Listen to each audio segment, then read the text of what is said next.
On Way 31 News, we travel to Atlanta as a North Alabama family fights for justice in a notorious double murder case. Attorneys for Thomas Dale Ferguson went before the 11th Circuit Court of Appeals asking for a new look at his conviction for killing a father and son in 1997. The victim's family says he deserves to die for those crimes. Way 31's Matt Kroschel was in the courtroom along with the family after our reporting earlier this month alerted them to this important hearing.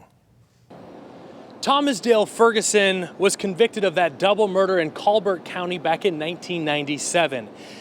His attorneys arguing in front of this federal court today that he did not have effective counsel back during the trial and the sentencing hearing when he was sentenced to death.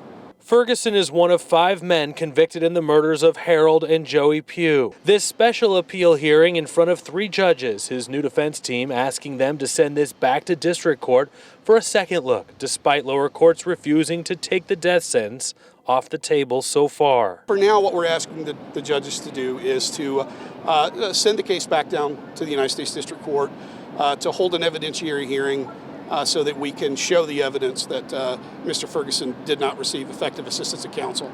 This case drew so much attention that it was moved down to Mobile County, where a jury recommended 11-1 for life in prison.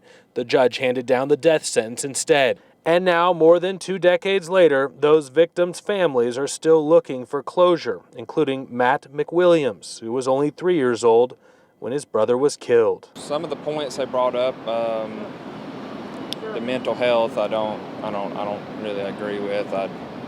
He knew what he was doing. He had the mental know-how to do what he did. The family telling me they didn't even know about this hearing until earlier this month. As of right now, Ferguson does not have an execution date set, and as for a ruling from this court, it is not expected anytime soon.